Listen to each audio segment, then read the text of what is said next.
This is the One Piece Podcast, episode 812 for the week of Monday, April 8th, 2024. I am your host, Steven, by default, apparently. So many hosts on this show. We have 4 hosts, and none of them are here. Nobody wanted. I asked them all. They all said, no, we don't care about the fans. But you know who does care about the fans? Our guests today. We know them colloquially as Team Dark. That is Vero. Hi. Brodsky. Hey there. And the prodigal son who has returned to us, Josh McKenzie. Hi. And listener, might I say you look so good today?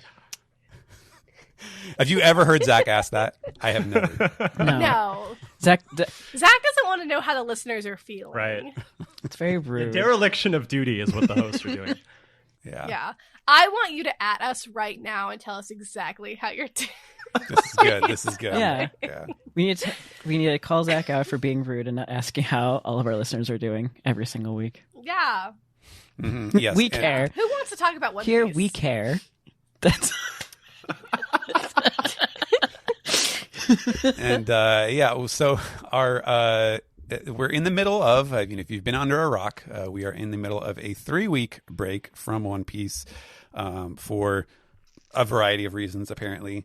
In fact, last week, I should say, if you were only paying attention at the usual time, you may have thought that we didn't have an episode. And that is because Zach told everyone, he told the public, we're not having an episode this week. And then he was made the April Fool by Sam and Ed, who did release a triple anime recap in the middle of the week. So I hope you all listened to that and enjoyed that.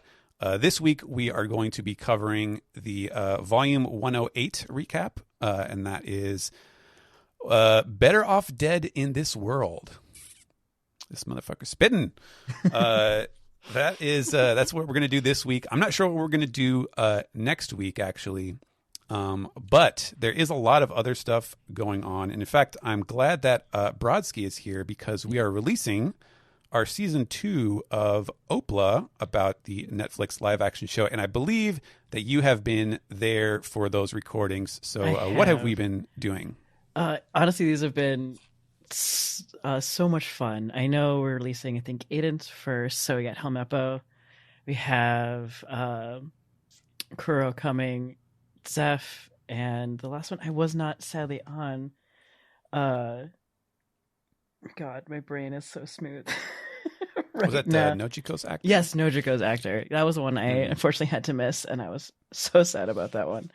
But I'm very looking forward to everyone listening to those because especially for like Aiden's, I know his is like going to be the first one that we're releasing, and like we could have had him on for like 4 or 5 hours just chatting. And wow. I know he's been so wonderful, and I know he's starting to do the con circuit, and so is Kuro too. Is like they're both starting to do the con circuit. So if you see them coming to any of your local shows, go say hi. They are wonderful. Very cool. Yeah, I believe so. We're releasing them on Patreon first, and then about a week later or so is the public release. And so I do believe Aiden's episode is out, and yes. for everyone, and maybe I'm sorry, what is the actor's name for Kuro? Alexander Maniatis, the Klahador actor. And you should all check out Alexander's Instagram because he also sings and is wonderful. Ooh, he's got good music that comes out. Very cool. So yeah, we're gonna have a lot more of that stuff coming, which is very exciting. I've heard. I've heard some little, grapevine bits and pieces about the progress on season 2, so that's exciting. Things are definitely in the works for the show itself, and we'll just have to wait and see how that turns out. Next week, though, we do have, or I should say this week, on April 14th, I would be remiss if I didn't mention our big live show that is happening in New York at the City Winery. I believe that is Pier 57 in Manhattan. That is, 4/14 at 3 p.m. And I believe as of the time that we're recording this, tickets are still available for that. That's going to be, let's see, Zach and Ed and Alex, I believe, are going to be there. I will also be there. Brodsky, are you going? Yep. Brodsky will be there. Awesome. Yeah. And I do believe that Jersey Mike Patton will be there as well. And maybe more. I don't know. So yeah, definitely go and check that out if you are available. It should be fun. I mean, I know that the podcast has not done any like con panels for probably years at this point. So it's an exciting chance to see them do stuff live again. And for the record, whatever Brodsky says at the live show, Vero and I co-endorse. So it's like we're all there. Yes. There you go. I bring all of Team Dark with me. They're all there in spirit. All right. Well, in that case, I think let's just get right into our recap of Volume 108. I don't know if you guys can hear me, but I can't hear anything, and I think Steve's headphones are messing up, so we might have to pause so I can figure out what's going on. Yeah, That's okay. We just arrived, Yeah. So. yeah, that's like perfect timing because that. Yeah, that was weirdly perfect. It's almost like you can hear us. I'll keep the recording going. Delaney, leave this in. Yeah. Just note that Vero does not actually care about the public and does not want to listen to our opinion. You guys keep cutting in and out. Is it? Oh, Was it you? That'd be why. Were you connecting to the headphones via your phone? Yeah. Wow, it really was his fault. Hello. Okay, Delaney, leave that in for sure. Yeah. It's all Steve's fault. Yeah, I can hear everybody now. Wow. It was funny, they kept cutting out, and I was like, it couldn't be his The fault. title but of the it- episode is it was. One Piece Volume 108. It's Steve's fault. I can't hear Steve, anybody. nice. Wow, I love it. Well, they're just talking over you. Okay, what did I miss? Sorry, No, I feel no, bad. it's fine. We just did the intro, so let's just move on. Yeah.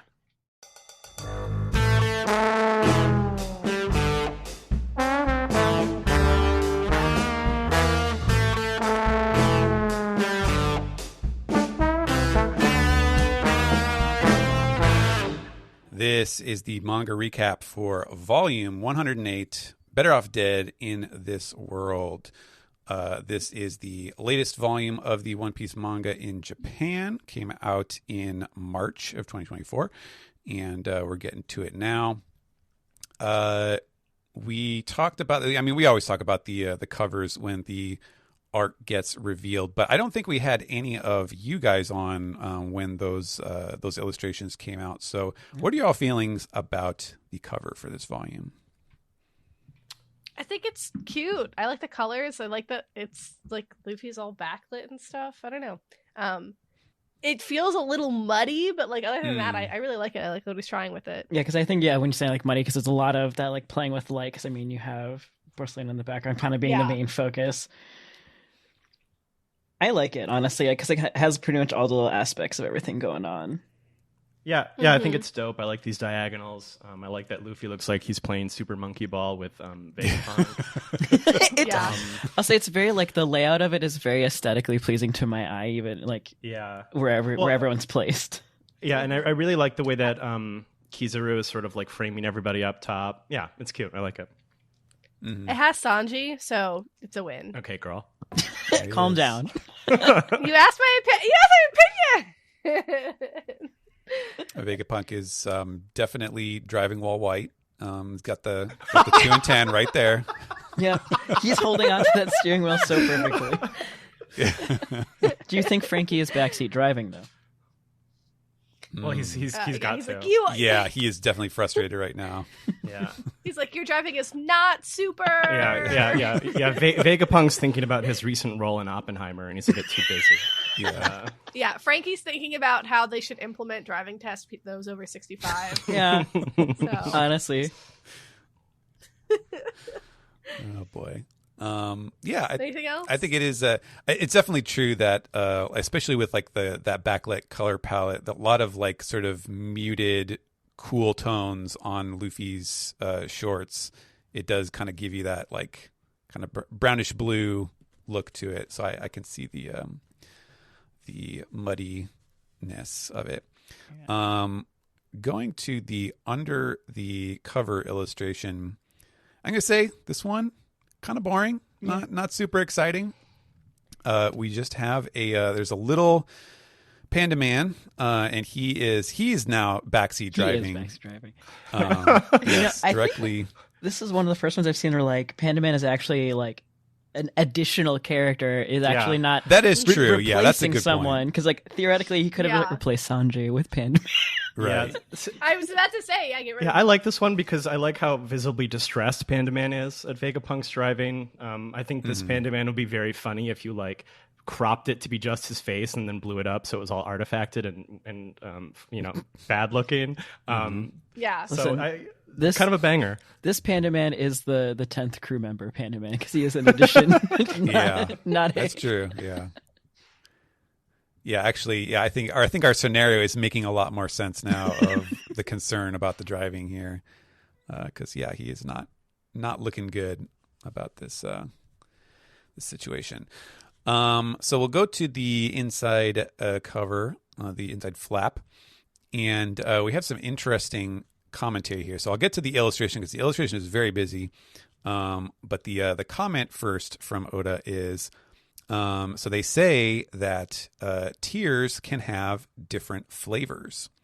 They say that happy tears of joy and tears of sadness are sweet, while tears of frustration and anger are salty, apparently. So he says, when I draw people crying, I always make sure to include somewhere in their expression is a sense of resistance that they don't want to cry. So he says, does anybody actually cry because they want to cry? I hope that in my life, I only shed that I never shed any tears or cause other people to shed tears that are anything but the sweet tears of joy. So let's begin volume 108. I was about to say to that. Well, I was gonna say he's made me failed cry so many times. I don't think of joy once. We actually have me and my friends have a collection of. We have a folder in a chat we have that's literally titled "Wobbly Tears Collection." Of all of as they're watching or reading One Piece, just a collection of them. But I don't think he's made me cry tears of joy. So Oda, your statement is the bottom false. right one. Is what I looked like when I was like marathoning through it and got to Marineford. That's literally what my face looked like. I don't know what Oda's talking about here. So so we have like a little, I guess, alignment chart or something. It feels like this is like Oda's take on the what was it, Inside Out, the emotions, because they all have different colored hair. But on the top we have the sweet tears. So there's happy on the right, the tears of joy on the right, and the tears of sadness on the left. And then on the bottom we have the salty tears, frustration on the right, and anger on the left. And so here are the comments. So for the happy tears, this kid with the green hair is saying, "Oh, I'm so happy! Mom said I got to keep that dog I found." So, happy tears. And then on the left with the blue hair, this kid is saying, "Oh, my dog went missing." And then there's this is really bad joke. So, is a play on Shiba. So, because it's a Shiba Inu, there's a verb shibaku, which means to punish. And so he's saying, and I was only because I punished it because it was a Shiba. So it's like this very dad joke sort of thing. I'll have to take a look and see if I can find some, dog breed related pun or something. So that's the sad one. The frustrated one, the blonde guy on the bottom right, is saying, "I stepped in some dog poop." So that was the emotion that Vero was feeling reading Rainford. And then the angry one with the red hair on the bottom left is "Watch out! There's a dog that bit my leg and ran away." So he's real angry about that. That one's me. I'm that guy. So yeah, there you go. The tears of the human experience encapsulated in 4 little doggy anecdotes. Cute. It is cute. It's a nice. He put more effort into that illustration than a lot of them. And next, I included these in the images that I took for everybody else. That in the category of things that really only I care about is that the character profile page got a redesign for Egghead, I guess. I mean, the information is all pretty much the same, but well, actually, no, it's not, because he went back to the Straw Hat character profiles. He had written new ones for the post time skip, and it looks like he kind of went back to like the classic character profile text. So, fun. Kind of getting back to the roots of the characters, which is nice. And then, you know, all the other characters, but yeah, it has a shiny new coat of paint, and boy, there are a lot of characters in this arc. You know what I gotta say though? The first one is the red-haired pirates. So Josh, we got Hongo mentioned. Hongo mentioned. Delaney put an air horn in here. Our Glup Shido is right there. And mine, Bonk Punch, he's there too. Yeah, Bonk Punch. Yeah. 2 air horns, Delaney. Oh, Simba's talking.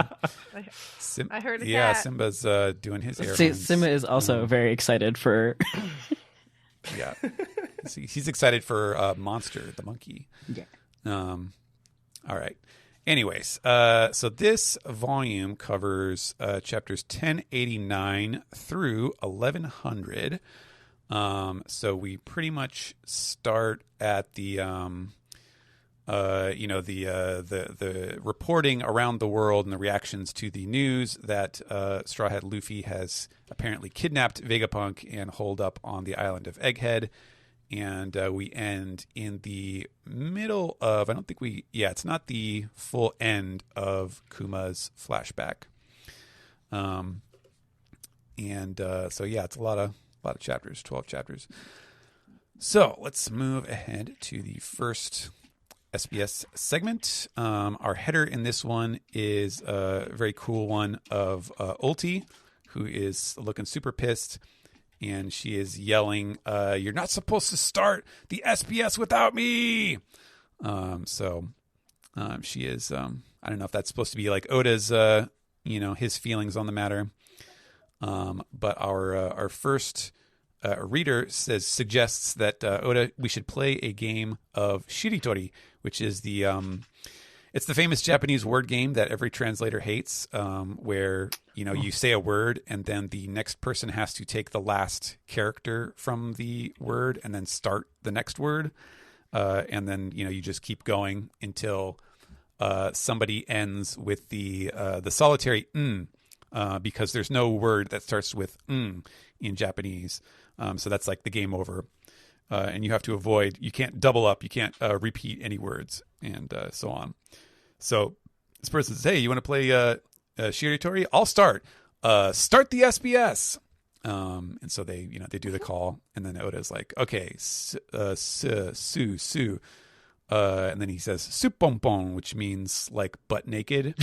But he's like, "Oh crap! It ends with the N. Oh damn it! I lost." And he's like, "Oh, but more importantly, damn it! It started without me." So there you go. You just wanted to say that. You just wanted to say butt naked, I bet. Yeah. Mm-hmm. And next we have a little question. Now, I do believe this was sort of asked before, but it is about Shirahoshi, her little headdress, her fish headdress, which we did know is a taiyaki, which is the Japanese pastry that is shaped like a fish. But this one is asking what is inside the thing, because they can have different kinds of filling.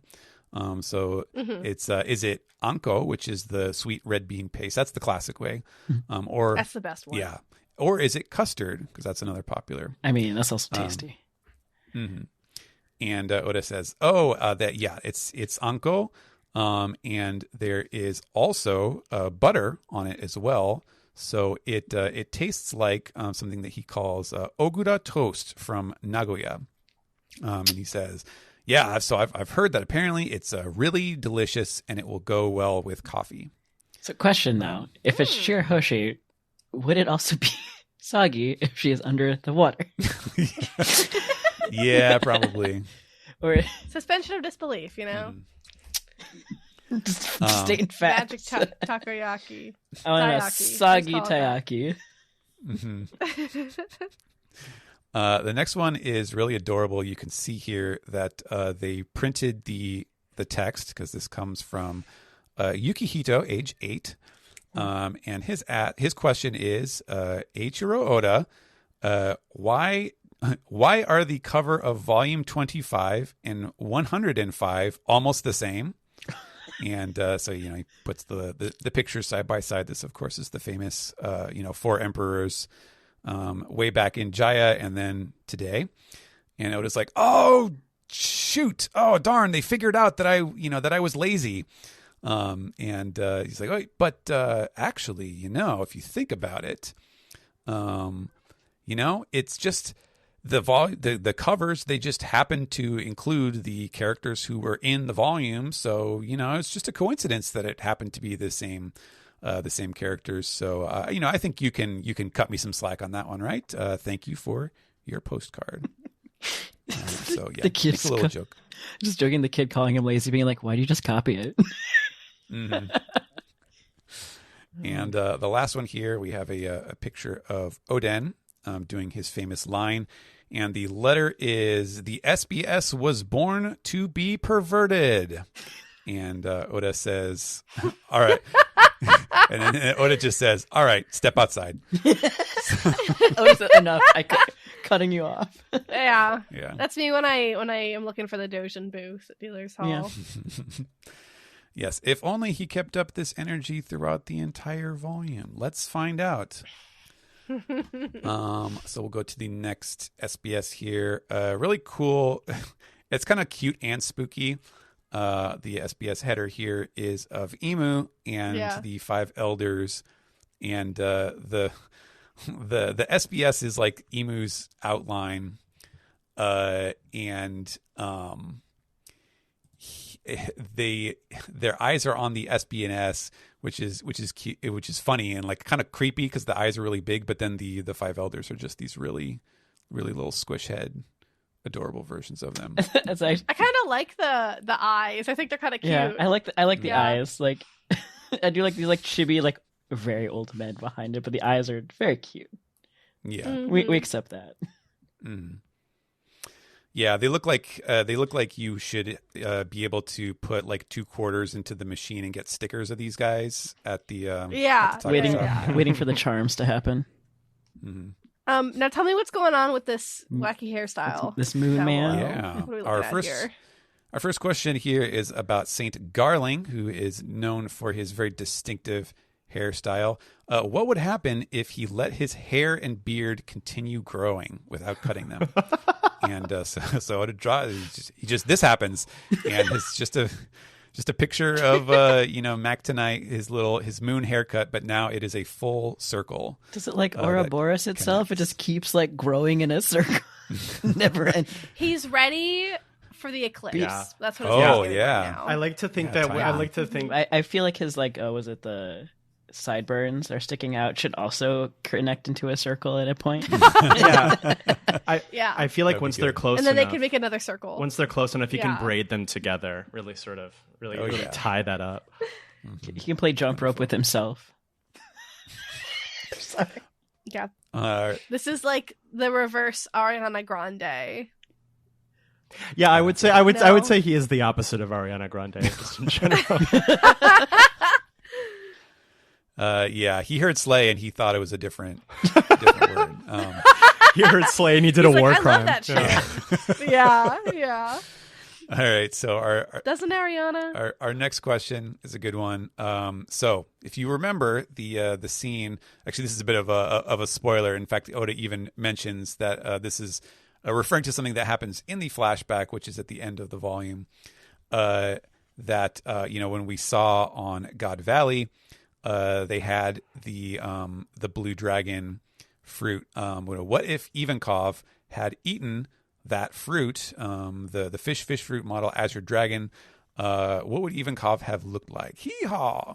And so we get a pretty amazing illustration of Ivankov in dragon form with the whiskers, which is, of course, a must. I think this is the best rendition. I'm so glad it's not like an actual dragon head. It's just Eva's. It's just like they are for too sure. powerful to to even ever be changed. And you know that if this was like Kaido or something, the head would be half as big. It's like no matter what form Ivankov takes, the face is going to be twice as large as anyone else's. Yeah, he transforms with the face in proportion to the body. That stays the same. Mm-hmm. So Oda's comment is like, wow, the ways in which fate can change on a dime, so what could have been isn't that scary, that face. Lastly, we have a comment here. We can see Roger. This is from one of the flashbacks. I forget which scene this was, but Roger is swinging his sword. And he's got some crazy hockey stuff coming off of it. And it says, in the Viva card, we found out that the name of Roger's sword was Ace. I thought that was so moving. I forgot about that. I'm sorry. I It's such forgot a. about that he named his son like- after his fucking sword. It's like naming your kid after your car. or Yeah, something. Oh, yeah. This is my kid Chevy. It'd be like if I named my future firstborn Jupiter, and I was like, "You're named after the greatest cat that ever Wow. lived." You know, Like The I'm biggest just. cat, I remember that getting revealed. I think it was like in another SPS. I think this is named it. And I'm just like, you really did that. it gives him a very specific characterization that I don't think Oda like intended to thrust upon him. But I was like, yeah, dudes rock specifically here. It shows us how straight Roger actually was. Yeah, Oh, boy. yeah. So They were on that boat. They were like, it would be so fucking funny, dude. I got the best name for him. Yeah, he says that to Rayleigh. He's He's like, like, she'd be Garp. awesome. Rayleigh's just like, Jesus Garp, Christ. you listen now. I need you to go find my son, and I need you to make sure because Or was it Gerp that named him? Rouge, whatever the fuck her name was. She didn't like the name, but Ace. And Garp's like, you mean like your fucking sword, dude? Like, are you kidding me? And he's like, that's all I need from you, bro. Like, I'm dying here. Name my son after my sword. Yeah, it's exactly how it went down. Sorry. yeah. So this person is asking, can we see your rendition of the personification of Roger's sword? So it is like, whoa, okay, so actually, yeah, a lot of people ask me this, and it's not fair because now I have to do it. I have to draw it, draw a personification of Ace. He's like, all right, well, I want to make it cool, so I'm going to draw it on the next SBS page. So skip ahead, like flip ahead to page 80 and check it out. And boy howdy. Oh no. Why do you make it like an outlaw biker? Why did he make it so big? I'm trying to think of who, like, what actor. Like, it kind of looks a little bit like. I mean, I'm reminded a little bit of like Bob Hoskins as Smee, just because of the handle, like the mustache and the stubble on the beard. But yeah, Oda, turn on your location. I just want to talk. Yeah. I need someone to Photoshop the rest of Ace's Ace tattoo into this. Yeah. Ooh, The nice. crossed out S and all. Yeah, this is actually the only sword on the Grand Line that does sell meth. Okay, but like you look at his little hat thing, like how innovative Yeah. his little hat with the He has Yeah. he has the sword hilt, but it just kind of looks like a teacup on his head. I think it's a rat. It's a rat tail. It's a rat tail. no. Oh man. I think Steve doesn't need a drawn episode image for us. I think this is Right. it. Just show Steve this image and that's it. Yeah. Just have him finish the Ace tattoo and just let it go. Like I don't need anything else. This is it. This is we can't top this. I don't know. You don't want to look too close at the sword's tattoos. You just don't know No, what but you're gonna also, find. like, I think the shading also means like the arms are like hairy, has got the stubble and like the I think this guy knows what a glory hole is. Oh yeah. Well, yeah, I mean, Roger definitely does. No, so. he's the one that I'd find in like the leather daddy bars. I find him in the basement. That's like this is the the bodyguard. That's the door guard. His name is Ace. Yeah, Roger named his sword after the guard at the ramrod.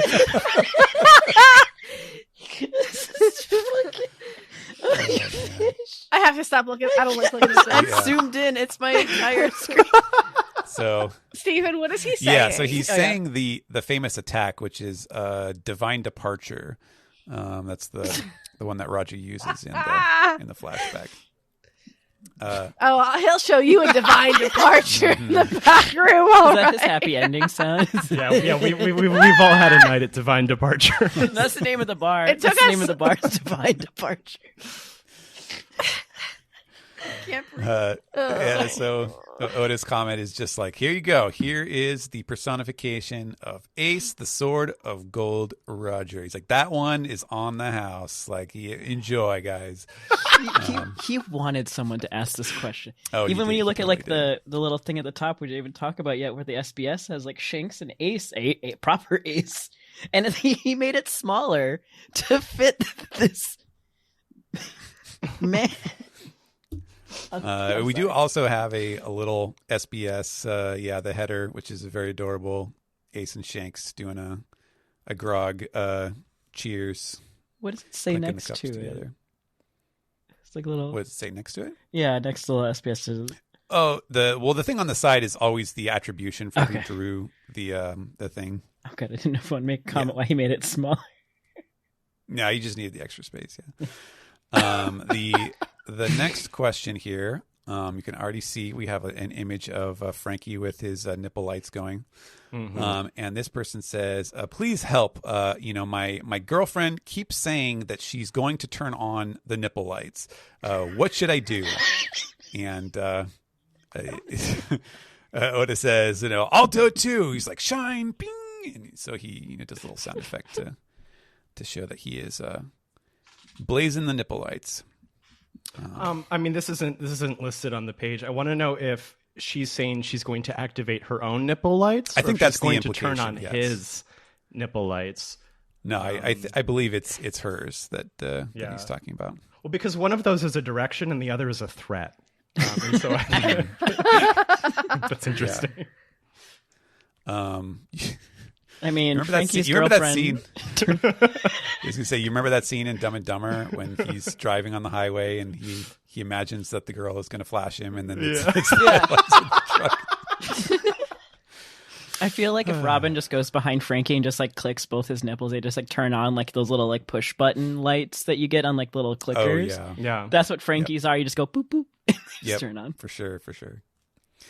Our next comment is about my favorite character here, Kinderella, aka Miss Universe, Wapple's wife. And the question is, what does she like about Wapple aside from his money? Is it his looks? Is it his heart? Is it his power? And Oda says, it's only the money. Okay. She's so based. That's incredible. Yes. You know what? Good for her. She's so real for that. Yeah. As long as she's slowly poisoning Wapple, we're in business. I 100% bet she's Yeah. microdosing him some shit. Yeah. Arsenic. Yeah. I think we have to be reverse podcast bros in this moment. The guys who are like, men, you gotta know, all these females want is your money, and that's bad. And we're saying, no, Go off, no, Queen. that's good. Good shit. Give me a money spread right now. Yeah, if ladies, if you marry an evil king, begin poisoning immediately. Make sure he's rich. Yeah. Don't hesitate on the poisoning. Yeah. If he mentions the word prenup, you gotta, Gotta go. go. Or you gotta start to poisoning now. No, that's when you turn on Poisoning's the gotta charm. begin. See if he's got a cousin. He's got a cousin. A duke or something. Who's next in line to the throat? Yeah. All right. And our last question is a more kind of straightforward one here.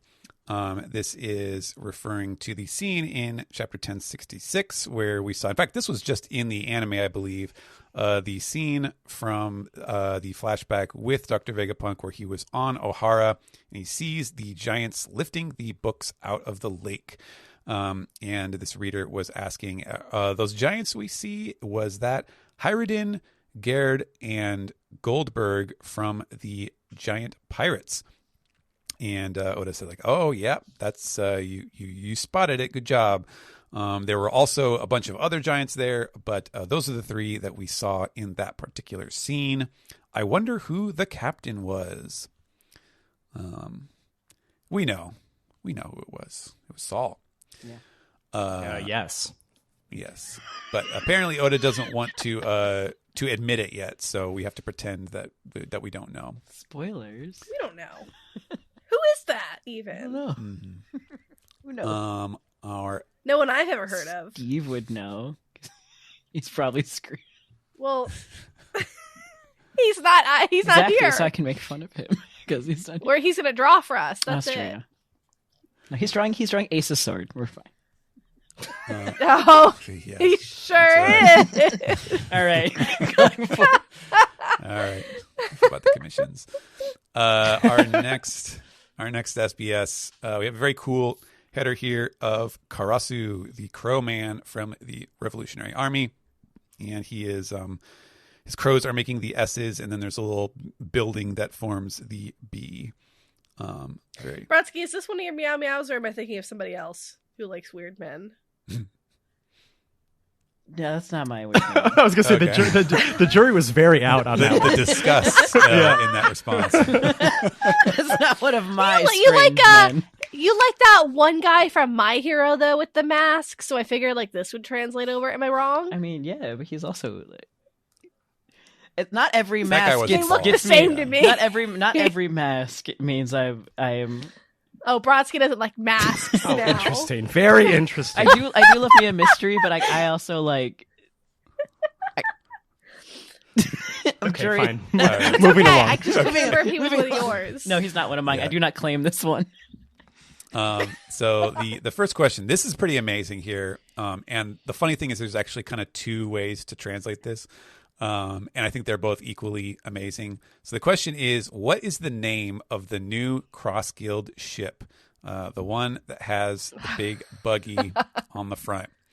And so my first inclination when I saw this is, okay, so I think the way that, the way it sounds when you read it is the Big Top Blaster, which sounds hard as hell, to be honest. But then I realized that the whole thing, so like Buggy's Island was Empty Bluffs Island, and then I realized, oh no, this is Big Top Bluster.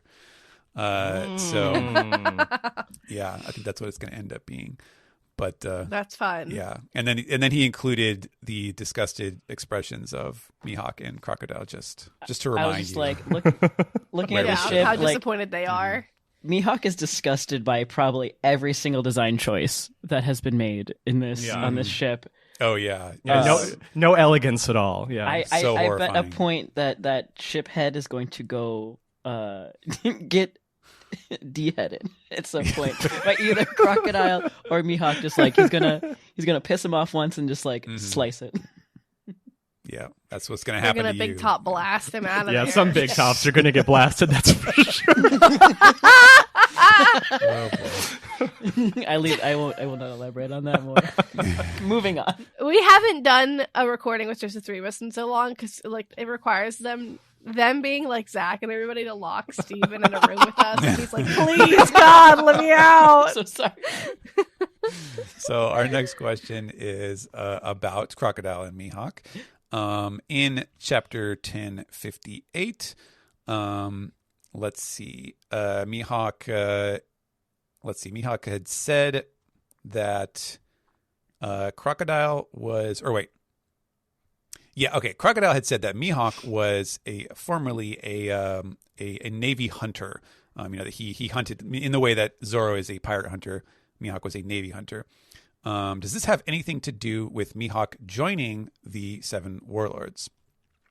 So Oda says Mihawk had a past which gave him a great grudge against the Navy, and he had experienced a great betrayal. So that was in Mihawk's past.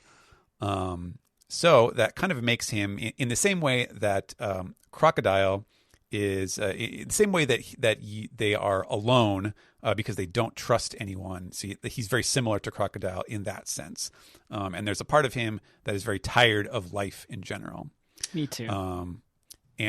So, at least if he joins the Seven Warlords, then he doesn't have to worry about the sailors chasing him anymore. And so I think that's why he chose to join, just for the relative tranquility. Listen, Mihawk wants to live a quiet life. And Yeah, you can't. yeah, On his island, haunted I can island. fix him, I think. I can make him worse, probably. And so now that he has lost that place because the warlords are no longer, he came up with the idea of hiding in Buggy's shadow. You can respect a man who just wants stability in his life. I mean, Yeah. Yeah, he just needs a wife. yeah, he really needs. Josh, we got this. He just needs a wife. That's us. Yeah. Sorry, go ahead, Steve. So our last question here is about the bowls of ramen that we see Kizaru and the other navies eating in the recent scenes. Were they cooked by Wanze? No. And just for the slander, Oda includes the picture of Kizaru just slurping down the bowl of noodles, which you are now imagining that got shot out of Wanze's nose. I thought I'd never see that man again. And Oda's like, "Oh no!" Big bold letters there. He's like, "You know how he makes that ramen. You know, and you asked that question anyways. That's disgusting." So yes, it's definitely not him. And remember, this ship has not only a Navy admiral, but also one of the 5 elders on it. So they have one of the 4 great chefs of Marine headquarters. And this guy's name is Komakov, the Winter Chef. So he's on board and making the noodles. Listen, a new Glep Shadow just dropped. Look at that man. Yeah. He's this is like Oda doing the chef from The Little Mermaid. Like he's got the same face, same little mustache, the little chef's hat. It's great. So yeah, I imagine I'm assuming the implication is that the other 3 chefs have like the different seasons, and they have some kind of theme to it. And they're all evil, apparently. He specializes Sanji's in got to soup. kill him. Yeah. That's Sanji is great for warlords. For sure.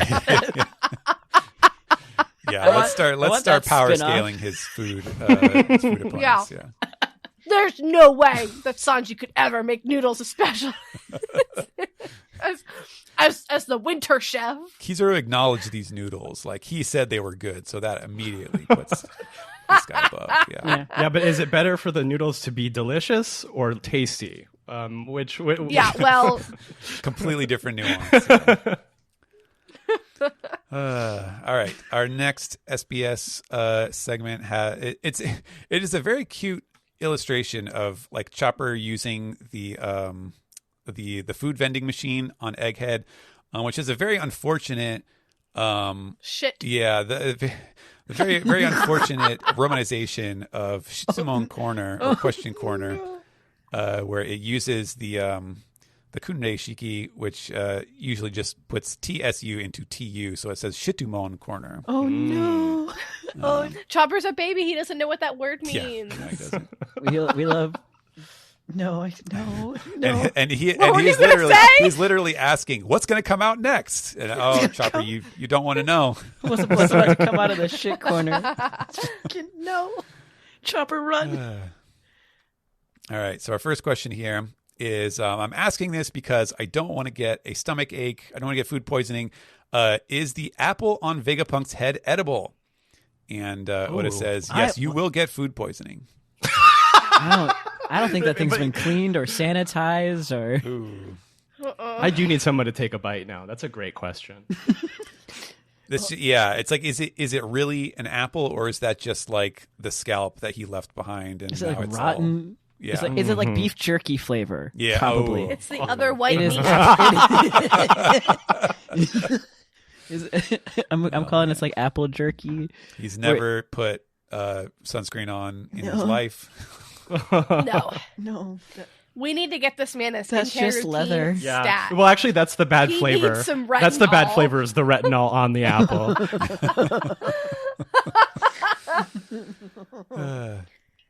All right. Our next question here. We have a picture of Shanks where he's getting hugged by the nobodies on his under his Grand Fleet here that we saw around the time that he was fighting with Kid in chapter 1079. What characters? Who is she, and which crew is she from? The beautiful lady hugging on Shanks. I want to hug her too. Oh. And Don't listen. The fangirls are asking so they can find her and kill her. dangerous. Oh my god, girl, you're so pretty. What's your address? Yeah. We should meet for lunch sometime. Let's share locations. I'll just, I'll tell you everything that he likes. Oh man. She is Renaria from the Night Butterfly Pirates. And Wow. when she That kind of slays. when she was young, Shanks saved her life, and so she became a pirate out of her admiration for him. She's known as Renaria the Igniter, because she is an arsonist and is very dangerous. Oh, we respect that, actually. I want her. Yandere queen. Where's her fan art? And Okay, but her motto is "Put it on Shanks' tab." So, Okay, actually respect. Let's go. Never mind. I don't want to kill her. No, she slays. The fangirls now keep her. We're just like, we will plot with her. Our next question. Now, this is where Oda has to fess up and disappoint everyone. So this question is, in volume 87, chapter 872, Big News Morgan says, "Oh, that's right, I can't fly." Does that mean that he is a mink of a flightless bird? And Oda says, "Okay, so first of all, there are no avian minks. They're all fluffy mammals, basically. Those are the mink types. So Morgan's is a person with the bird fruit model albatross, and he just stays in his bird. His I guess it would be man beast form, is the way we refer to it, the hybrid form, all the time. So I wonder. He says, I wonder what he looks like as a human. I need the fan art now. He's Yeah. an inspiration to furries. Yeah, I everywhere. actually do need the human version now. Like, I need him to be ugly. No.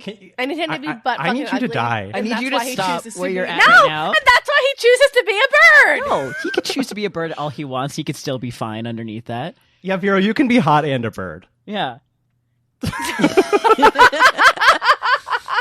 That's very disrespectful, Vera, actually. There's not enough ugly men in One Piece. Yeah, I'm there's always never saying an ugly this. guy in One Scroll up. Piece. There's not a single ugly man in One Piece. Yeah, there's not Roger's sword in One Piece. Oh my god. Yeah, actually, what if when he's not in bird form, he just looks like Scott Thompson? Okay, what if he's like Who? Okay, all right. There's a show called Kids in the Hall, and Scott Thompson is a guy, and he plays. I'm googling this. He plays a bird lady. bird lady. Yeah, That's pretty good. that one's for the olds. okay, but listen, acceptable. Let's go. Like All right, and our last comment here is about the Vega Cola, which we see coming out of the vending machine. Is the Vega Cola a Vegapunk original flavor? I want to ask Frankie what this super flavor is like. And so he brings in Frankie, and Frankie says, "Oh man, you better believe it. It tastes like genius, super." And Oda I hope it tastes like Beverly. and Those are for my real Disney heads out there. and Oda says, "Apparently, it tastes like genius." like Vegapunk either he's got a whole section on the island that's like he's making his own like like wines and kombucha and whatever the fuck he's got going on. That's his hobby. Vegapunk kombucha. Yes. Okay. That's what the apple is for. He- That's much actually hay. his cola is from the apple, so don't drink it. Yeah. Much hay is made about Ghibli food, but I want to eat this burger so bad. That is pretty Honestly, crazy looking burger. Oda knows how to draw some like good fucking food. A lot of his food kind of Yeah. looks like a Goofy movie type food. Oh Where it's for like sure. there's like too much liquid somehow, but like complimentary in a good way.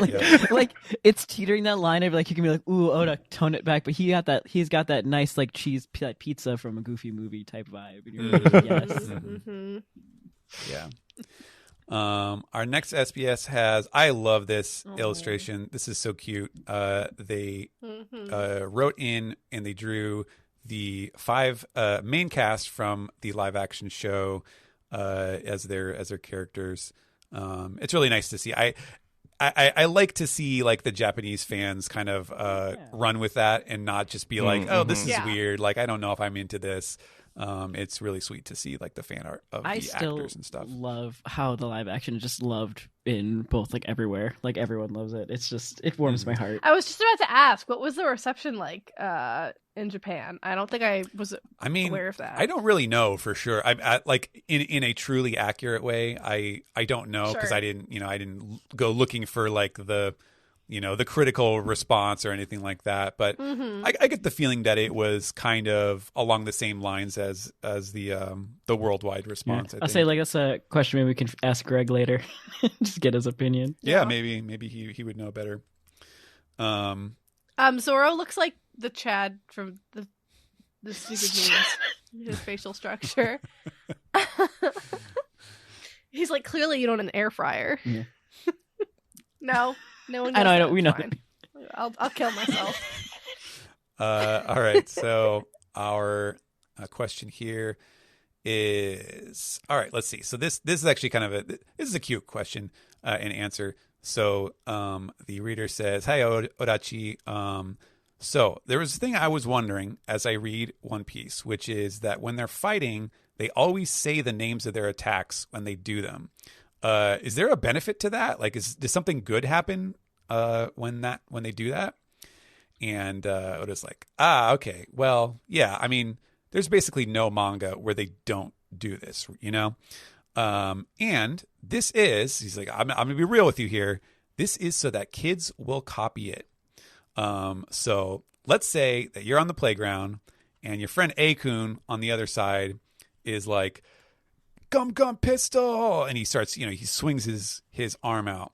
Obviously his arm is not actually stretching, but B-kun all the way on the other side is going to go whoa and like act like he just got punched.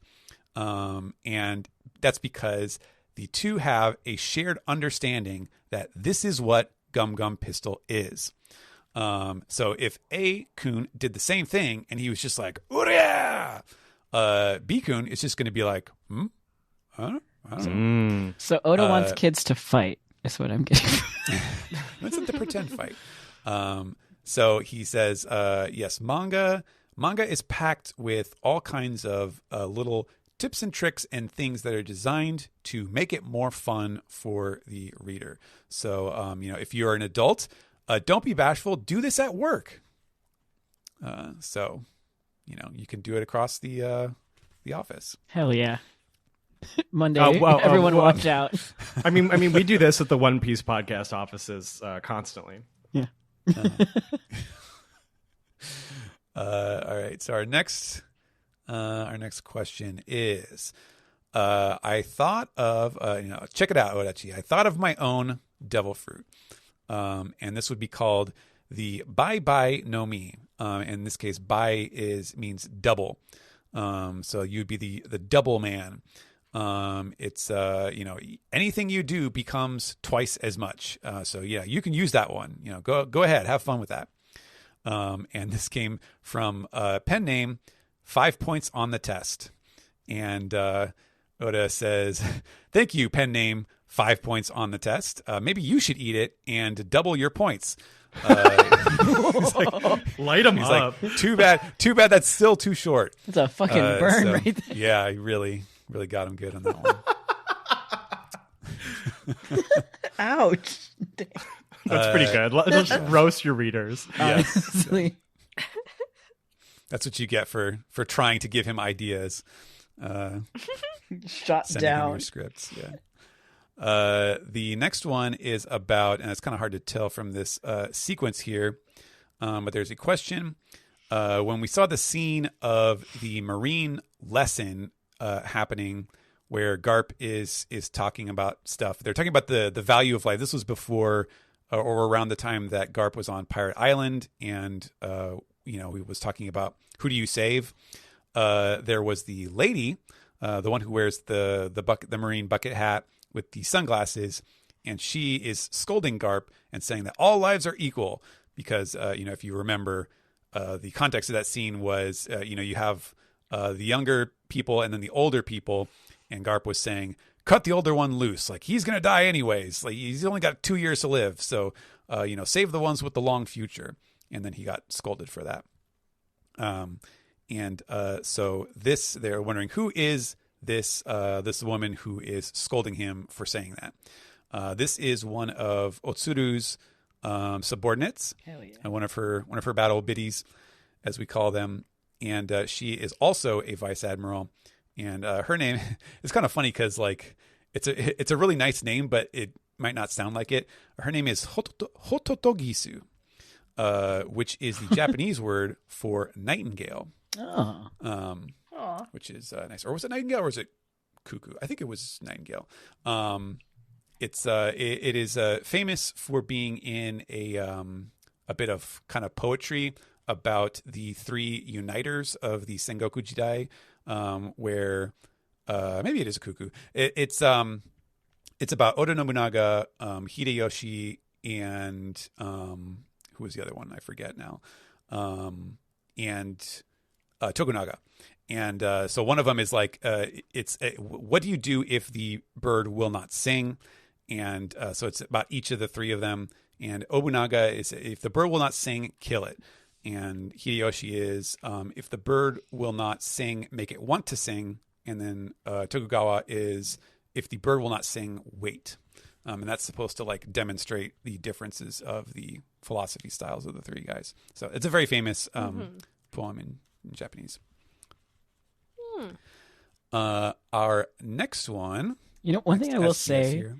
Oda's naming all these random like little side characters on one panel, and he still hasn't even finished naming a lot of like the Kid Pirates crew, like some of the main that have been animated. They still don't have names, but like.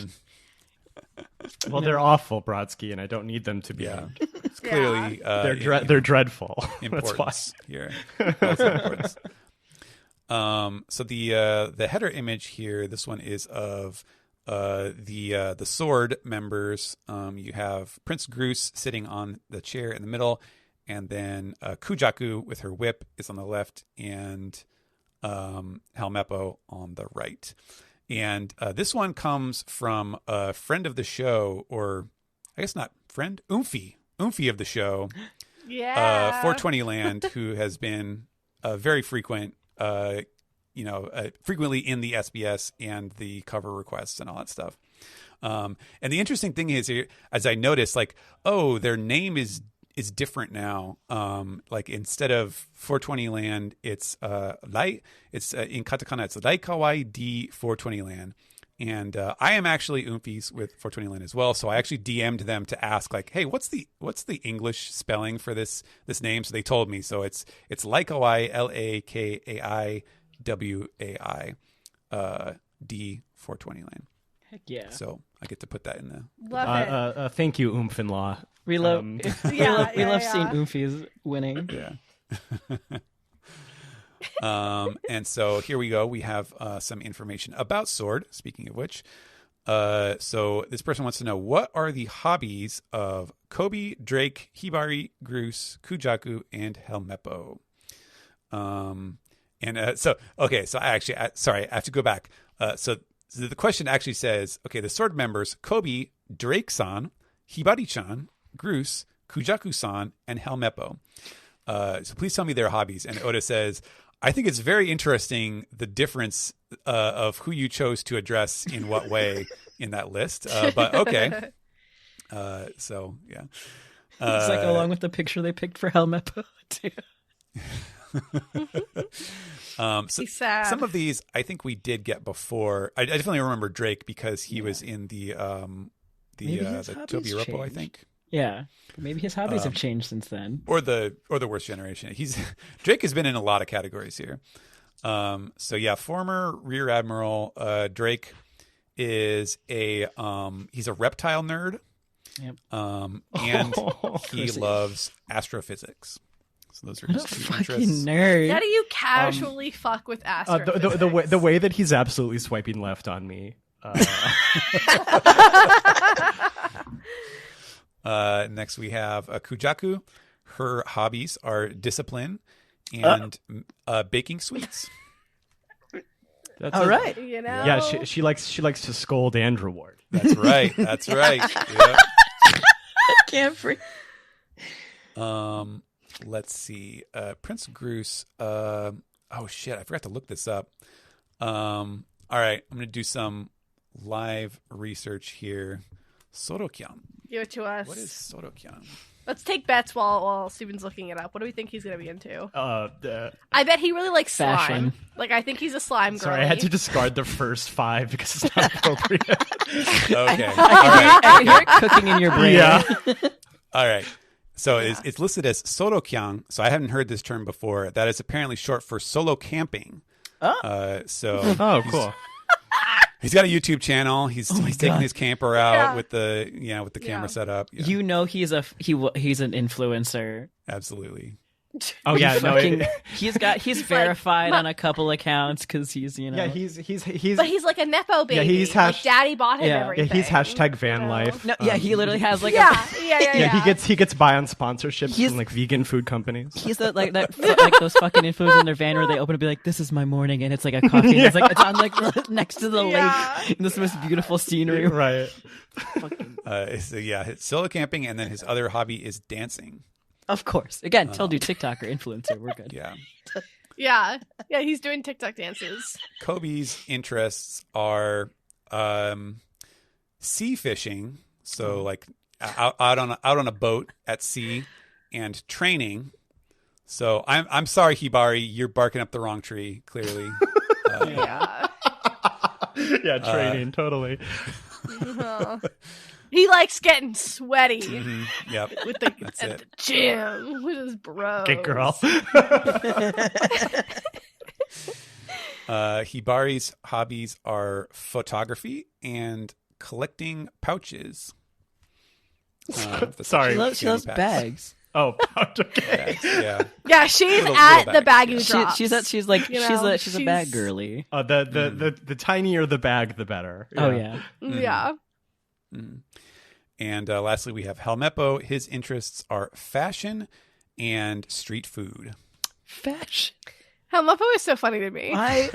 Okay, folks. Who Okay, here's the thing. of the 6? Who are you hanging out with? I was just say that too. Like as much as I've always hated Helmeppo, but like Aiden made me love him. So now I'm just like, no, he's adorable. I'm just like, You like Helmeppo now? yeah. Well, Based based on interests, Helmeppo and I have the most in common.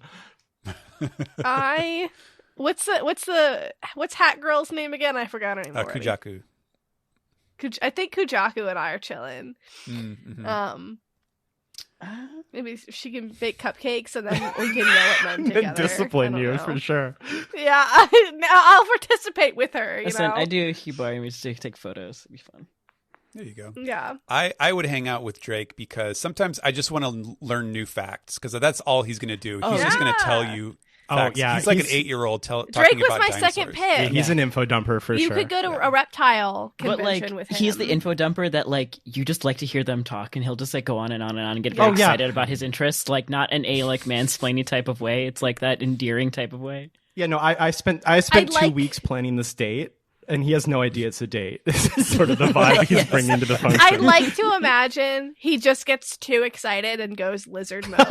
in the middle of talking yeah. about that lizards. would be No, because when he's talking about lizards, The he's like, "Oh tail my god, pops let me out. show you," and they'll turn into a lizard. Yeah. And be like, "Look at this," He's like, yeah, I'll show you. You want to see these claws?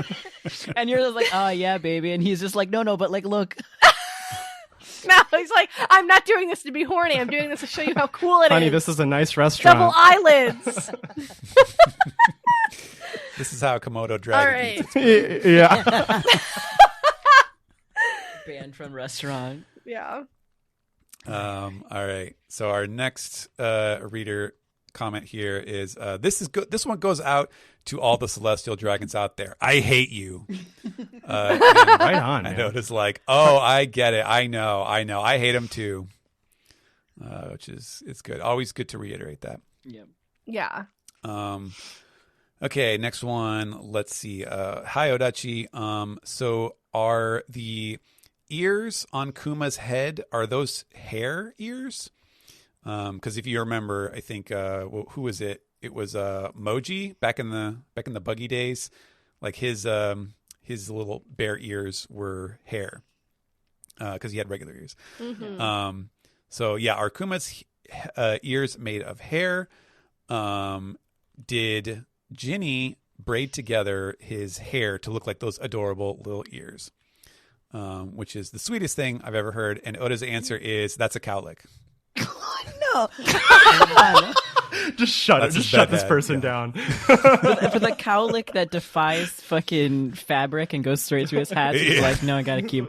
You know what? Screw it, Oda. Your opinion Sometimes is you gone. have a crazy ass cowlick. No, Okay? Oda. You can't Oda's control opinion is now them. canceled. It is now Ginny has braided them and he has kept them. Yeah, that's way cuter. That's very I cute. agree.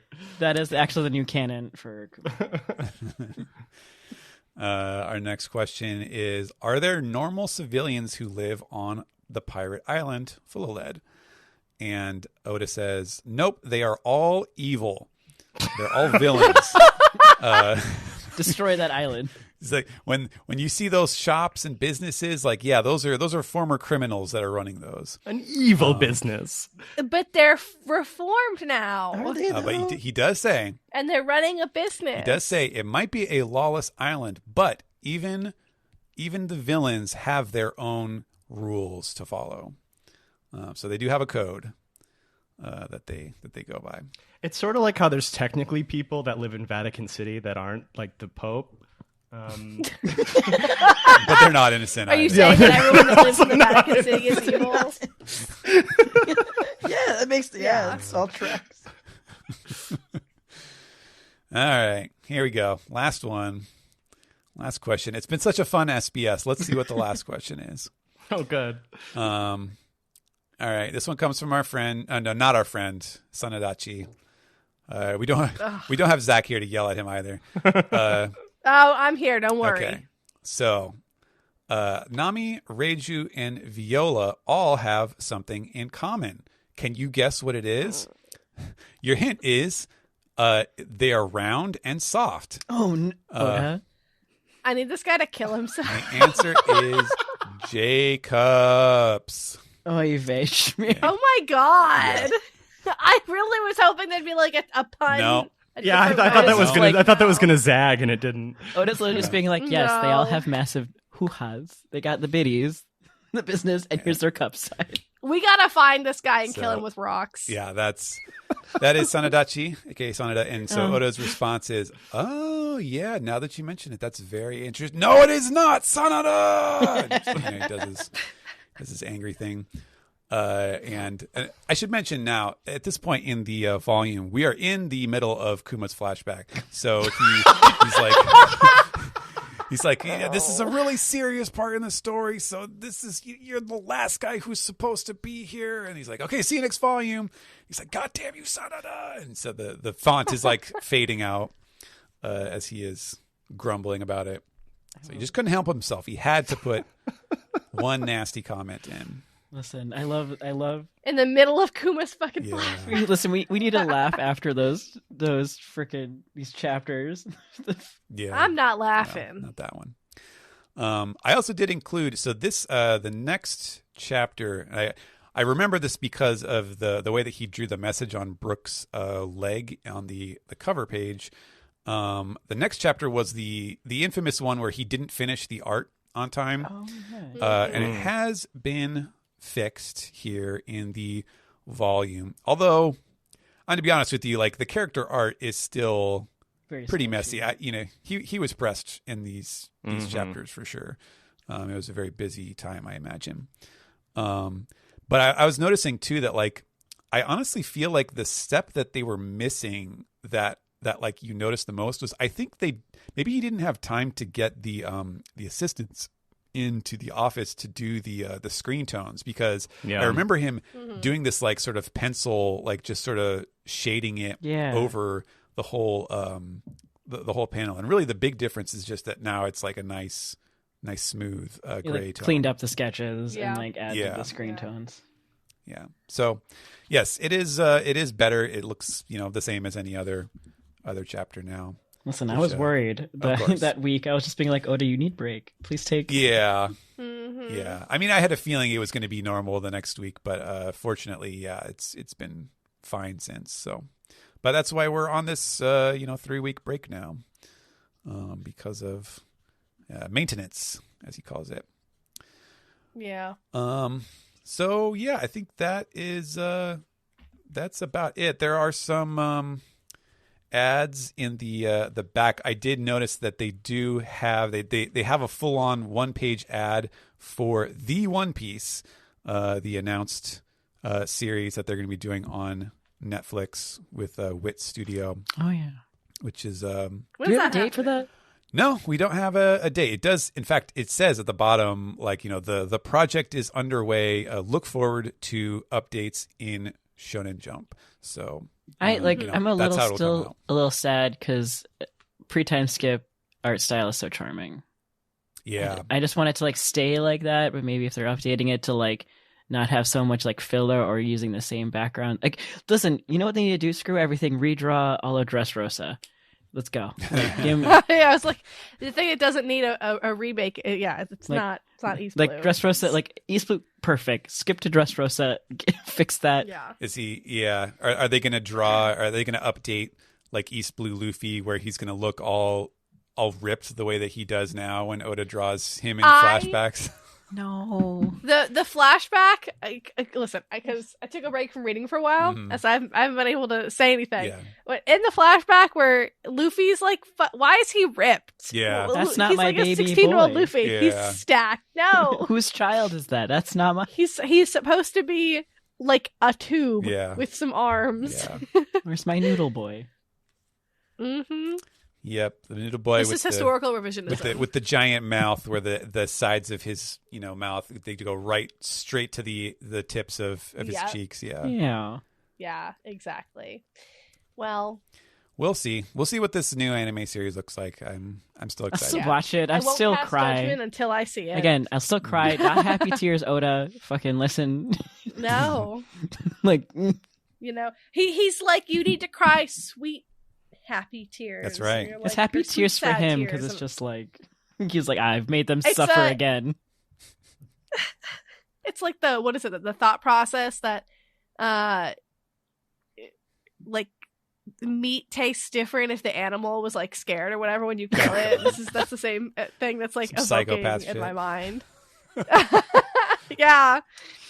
All right. Well, all you listeners out there, you don't need to cry your sad sweet tears, because we are going to be wrapping up this show in just a minute. But I hope you did enjoy this SBS look through volume 108. It'll probably come out in about a year or so in English.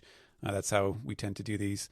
But thank you guys for joining me on this. It's always a blast, honestly. Always. Thanks And for story time. We love and it. thank Yeah. you for dealing with all of us.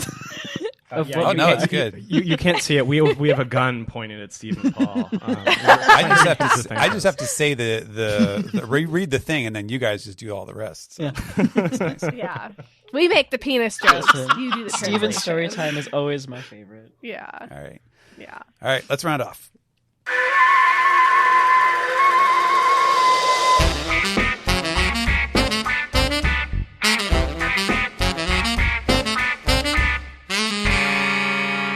This is the anime recap for episode 1100. Powers on a different level. Luffy versus Lucci. I'm your host, Sam.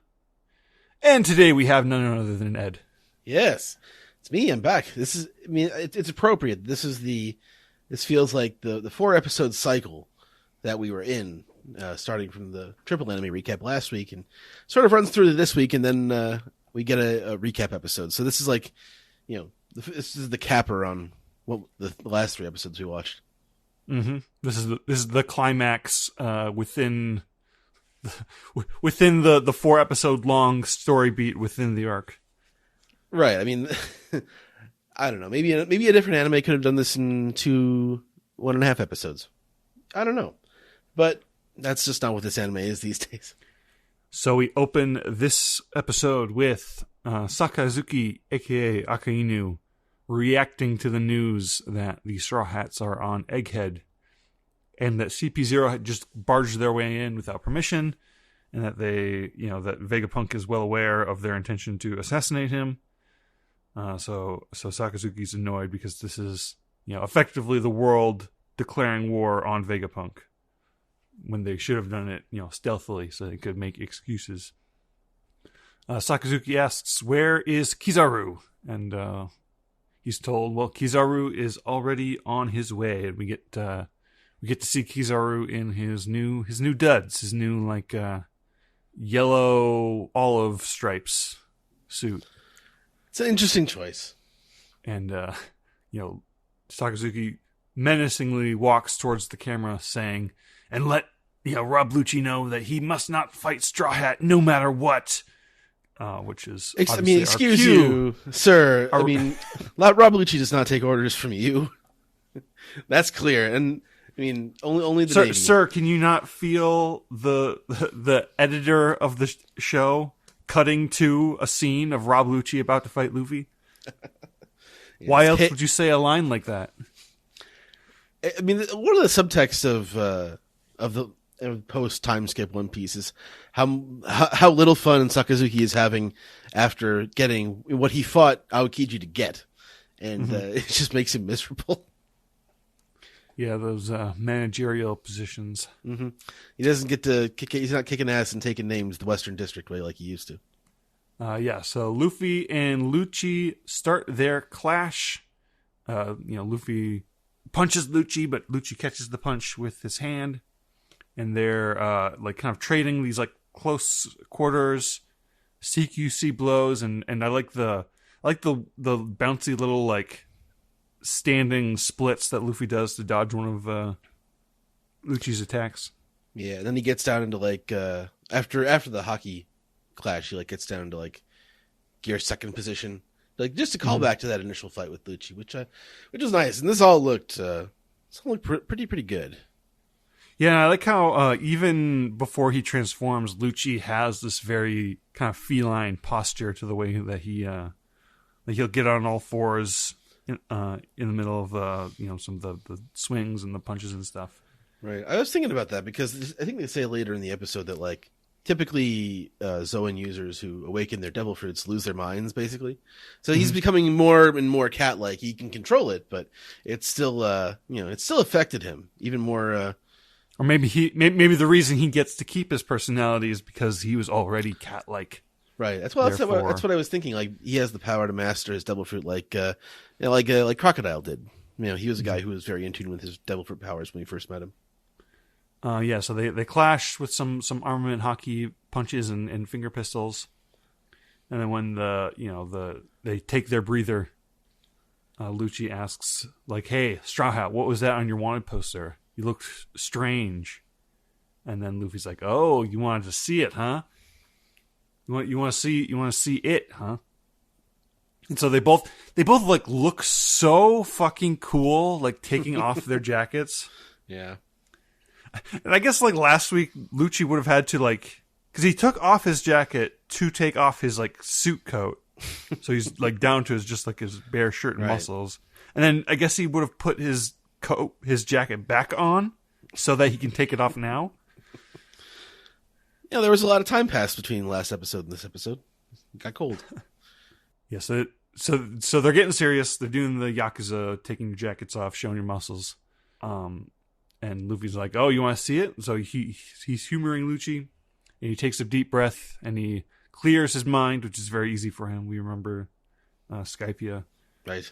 and like some a little montage of Gear 5 stuff from Wano. Kind of goes through his mind. The drums of liberation. We get that like screen again, and we hear the drums as Luffy starts like beating on his chest like a monkey. Mm-hmm. His hockey lightning is going everywhere. Hockey lightning going everywhere, and he transforms. It's interesting seeing like his clothes turn white along with his hair and stuff. Yeah, I get to see Lucci, and he is visibly aroused by the possibility of fighting this. So the drums are going. Luffy's transformed. They start fighting again, and just like immediately the soundtrack cuts as like Luffy with like his scary red eyes is already inches away from Lucci and punches him. And then like the contrast of like the seriousness of that first punch, but then like as Lucci's like hitting the ground, you get the cartoon bouncy noises. Boing, boing, boing. It's a little too sinister for Gear 5 for my taste, but like, I mean, I guess that's also, Luffy bouncing and falling all over himself after he does it sort of lightens it. But I guess that's what Lucci sees in the moment before he's about to be hit. He must perceive it extremely negatively. I mean, he's supposed to be this jolly fellow. I thought you people were supposed to be jolly. There's something very uniquely surreal about like the cartoon callback stuff, like the super lighthearted, goofy stuff, and then like the sparkly Sakuga showing off stuff. Yeah, I mean, it's not necessarily even the Sakuga. It's just I don't know. Luffy. I mean, the anime tends to make Gear 5 more, I don't know, sinister or more Super Saiyan-ish than the end it feels in the manga. But I don't know. I think that was really the only moment where it felt like overbearing to me in this episode, though. So Lucci gets sent through some buildings. Stussy's off on the side, being like, "Oh, men are so stupid." And Lucci pulls himself out of the rubble, and he's like walking himself back into the scene. He just looks super cool, especially with like kind of it's like when he's in the house and everything's kind of dark, and he has this almost greenish wash over him. Yeah, he starts transforming. Yeah, now it's his turn to transform. He's like, "Oh, you ain't seen nothing yet." And like Luffy's eyes bug out. It almost feels like he's making fun of Luffy. Like, the same thing happened with Kaido when Kaido did the big fire blast, and like Luffy did the eyes bugging out. Like, whoa, that's so cool. And it almost feels sarcastic, like he's making fun of his opponent. I mean, it's an intricate transformation sequence for Lucci, which is mostly obscured behind smoke, but that allows you to, be more abstract with it without having to show exactly how weird he looks in this moment. Yeah, and then when he finishes transforming, like he's drawn in a kind of cartoonish way too. Like he's loosened up in his in the lines and in the animation style, and like he's like wobbling back and forth in front of the camera, kind of like Luffy does. He's less bulky in this form too.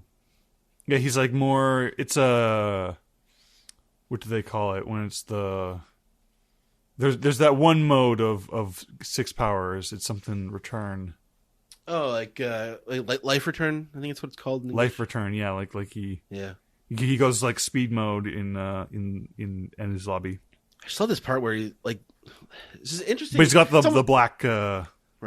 The little like smoke mane thing that Luffy has in the.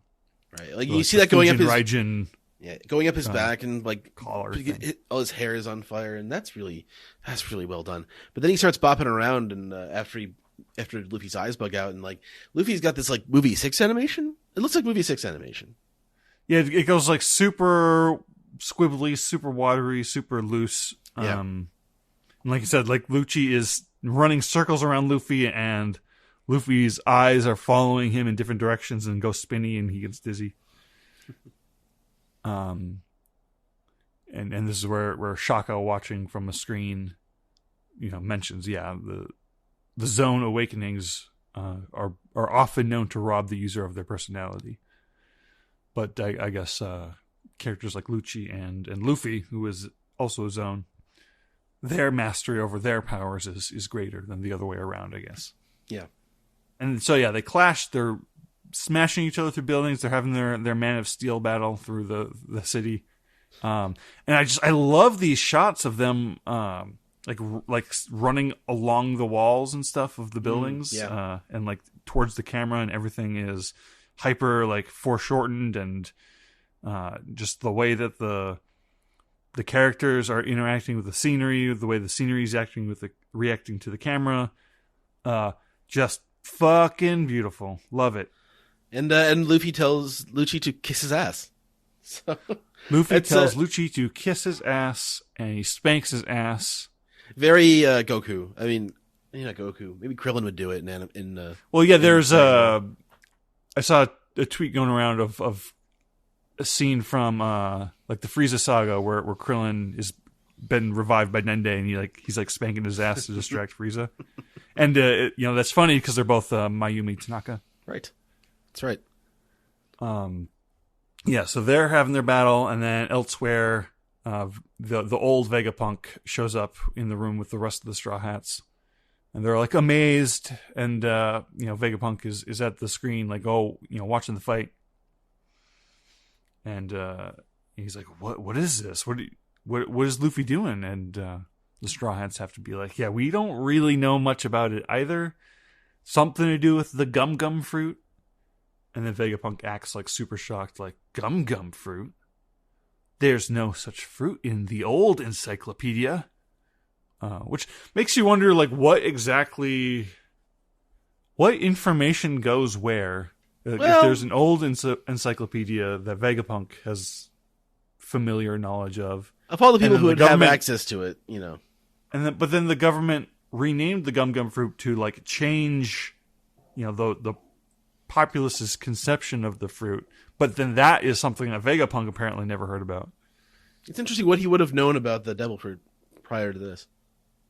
I think that it is convenient for the writer. Right. the way it works. Yeah. We come to the eye catch of the episode, and we come back, and Vegapunk is explaining Nika a little bit, saying like, oh, it looks exactly like that one, fictional deity that, some cultures believed in. And then he goes on to his spiel about what he believes the devil fruits actually are. And he says the devil fruits are manifestations of people's aspirations for human evolution. People might say, I want to be like this, or I want to be like that. All the different powers represent the diverse futures of humanity. But if by that logic, what people want the most is probably the most wished for thing is, for their God is real and he wants to make me happy. That'd be great. That's like the ideal world. So if Nika, the idea of Nika is the thing that people want the most, maybe that's why it's the most powerful devil fruit, possibly.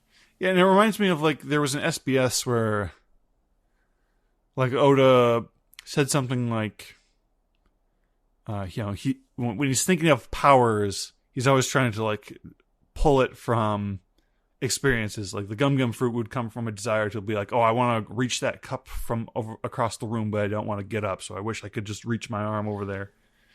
What's Blackbeard's fruit? That's where like a stretchy power idea would come to mind. Yeah. And so like when Vegapunk explains it this way, the powers are dreamed up by others in different realities. This is my theory. I interpreted this in a very meta way, like the devil fruits are the wishes of people from the real world, right? Like this, in the same way that the fiction of One Piece exists at all because somebody wanted a story like that to exist, and so like that's sort of the abstract meaning of it to me. What I was saying before was what were the people wishing for that spoke Blackbeard's fruit into being? What were the people who want the dark fruit? What desire is that? I think I know, but They want darkness. They want a portal dimension. They want a book. I guess a bag of holding. They want to steal other people's powers if that's dark. related to just darkness. Yeah, some people just want the world to burn. And Sentomaru arrives with the Seraphim, and he's calling Vegapunk up on the phone. He's like, "What do you want? Today's my day off." And then Vegapunk says, "What took you so long?" And then Sentomaru like pauses, like he really just wants to say, "Today is my day off" again. It's like, "What took you so long?" "I just answered you." The Seraphim have arrived. Vegapunk explains to Sentomaru, like, "Oh, don't fight with CP0 because we're fighting against them. They're trying to kill me." And Sentomaru is like, "Okay, you want us to be criminals for this government organization that we have worked for up until this point?" Vegapunk like guilts him. Yeah. Well, I mean, it's in Sentomaru's. I think it's in Sentomaru's best interest, honestly, because Sentomaru is so like basically because of me, Vegapunk. You are so close to me that you're probably going to get exterminated too on this mission. But also, he's not a good guy all the time. Yeah, he's just straight up like, you kind of owe me for saving your life a long time ago. Yeah. I saved you from poverty. I gave you a job. I think you could risk your life for me this one time. And like the scene actually plays it kind of sinister. Like we're supposed to read like some delirium in Vegapunk, or like, he's using this kind of, I guess this selfish instinct of his to his advantage when he needs to.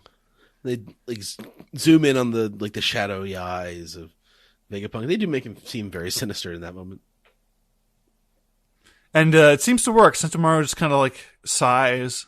He shrugs. He's like, "Okay." Like it's kind of fucked up logic that you're using, but like I don't know what my other options are here.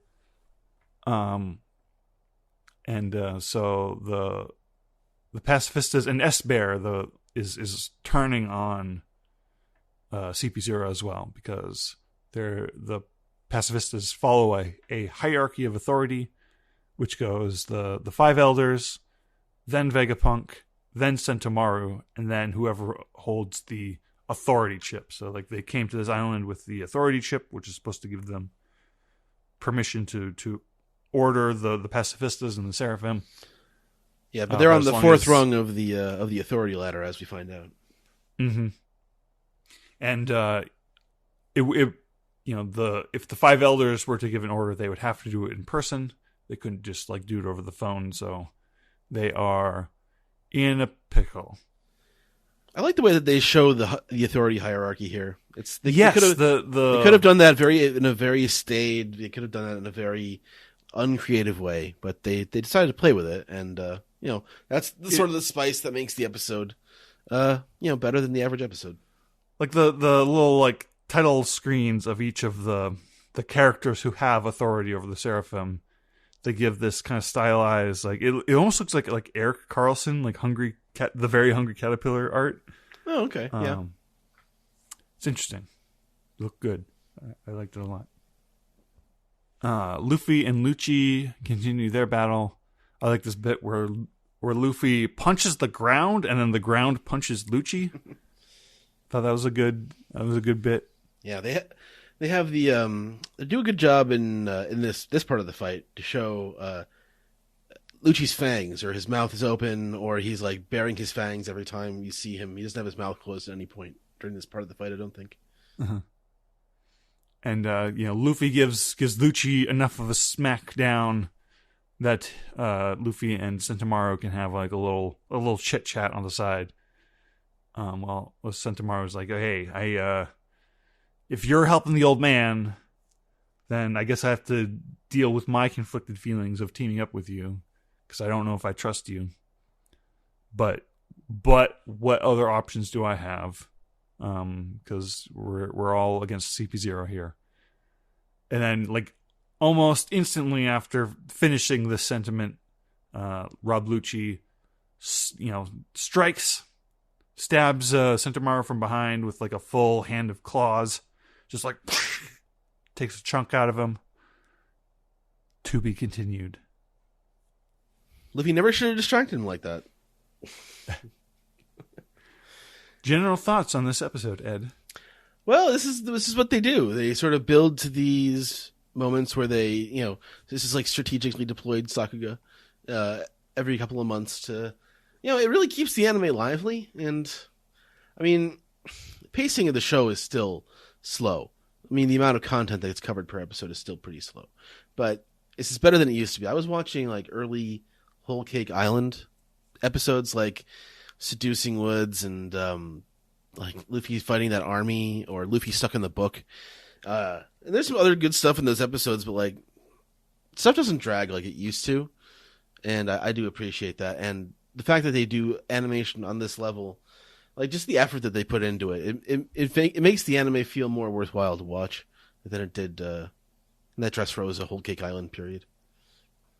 Yeah, it makes me, it puts the scale of the arc in a strange place where this is by no means like a climactic. This is by no means like going to be the final battle of the arc or anything. Mm-hmm. Yeah, this is like an exhibition. Well, it's Gear 5, so you have to. I think they're doing a good job of keeping Gear 5 special in the anime by doing this over. I want to say over animation, but special animation for Gear 5, and I wonder if that's going to be sustainable. But I am enjoying it. I mean, like he has key moments where he goes Gear 5 in the story, so like they can definitely afford to plan around those moments. I just wonder about like later on, like further in parts of the story that haven't been told yet, if Luffy's going to be in this form more and more like a Super Saiyan. Right. But we'll cross that bridge when we get to it. Yeah, I thought this episode was excellent. Indeed. Like it. Like, the stakes are still fairly low for how bombastic and how cool and how amazing the episode looks. But, I thought the episode, certainly didn't outstay its welcome. It did not leave me wishing the story went a little further. Yeah, it's a good point. It's a good excited for the next one. No, well, you shouldn't be because it's a recap episode. Well, the next real episode. Yeah. Well, it was having reached the end of this mini little story arc. We're going to have a recap episode, and then the real anime will be back in 2 weeks. Yeah, I think it's supposed to stay like Henry Thurlow was suggesting that the next several episodes are going to be kind of bangers. Ooh, good. So I'm assuming when we come back, it's going to be more cool stuff. Well, if the price we have to pay for that is recap episodes that I don't watch, so be it. That's fine. It's fine with me. Yep. Yeah. That's all I got. All right. Ready to move on to the next segment then? Indeed. Let's do it. Thank you.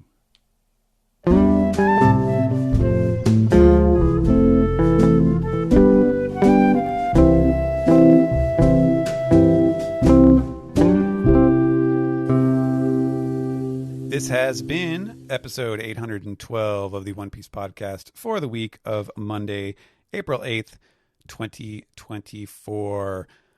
Thanks so much again to Team Dark for joining me on our little SBS adventure. That was a lot of fun. It's always a joy. Mm-hmm. Yeah, I had a blast. I'm going to be haunted by my new sleep paralysis demon, Ace the Sword. Ace, yeah. Love Ace. Yeah. At the Divine Departure. The Lounge, Divine yeah. Departure. I'll see y'all at the Divine Departure. The better Ace. Yeah. No, I mean, this man's definitely been in my DMs. He's the one who's swiping right. Yeah. Yeah, he knows what Grindr is. Oh, Wait. which one's the bigger fuckboy? Ooh. That's Baby Ace for sure. Yeah. We'll leave that up to the viewers, to listeners. Yeah. Who is Yeah. Who's the biggest this fuckboy? bigger fuckboy? Ace the Sword or Yeah. Add us and tell us what you think. yeah, at us directly. Yes, if you have missed the the respectable boring podcasts, you can still catch it live on the 14th. That'll be this week at the City Winery in New York City. Listen, Brodsky I'll be will there, Yeah. and I'll keep the chaos going. So All right, you get a Yeah, little taste of Brodsky it. will be in supply of pervert Yes. jokes for you Excellent. guys. So All right. Looking forward to that. I will be there in spirit as well. Also keep on the lookout for more episodes of Opla with some of the actors from the show. Very exciting to see the other folks that Zach managed to book. And until, I guess next week or 2 weeks, where can we find all of you? Vero, where can we find you? you can find me on twitter.com at Ginkgo Crown Arts. And maybe one day, Steve and I will do the Opla for the last 2 episodes of the live action. But who knows? Dan, did you just commit to that air? I said maybe. Because here, I'm not going to be nice. And no one wants to hear that. So that's all I got. That's my review right there. So Okay. that's all. Brodsky, where can folks find you? fortunately, still on Twitter at Zach's Forever Hated _0 _snake, and everywhere else at Oive Brodsky. All right. And catch Brodsky next week, as we said. Josh, what about you? What's up with you? Oh, so many problems. You can find me on Twitter, Instagram, and Letterboxd. That's user Amons, AMONNS. Bye, babies. All right. Stay cool, and you can kids. you can find me on Blue Sky at stephenpaul.bsky.social, where I am doing my One Piece read through every day. Haven't posted in a little bit, but I'll get back to that. Also check out Akane Banashi, which is still running through all of these weeks. You can find the podcast at One Piece Podcast pretty much anywhere, on Twitter, on Blue Sky, on YouTube as well. And don't call the number because I don't remember what it is. I don't know. Maybe Zach's saving some to like play at the City Winery. That would be fun. Get some voicemails in there. Some dusty 8-year-old voicemails. That would be great. But Yeah. Yes. I guess until next week. So long, everybody. Bye. Deuces. Bye.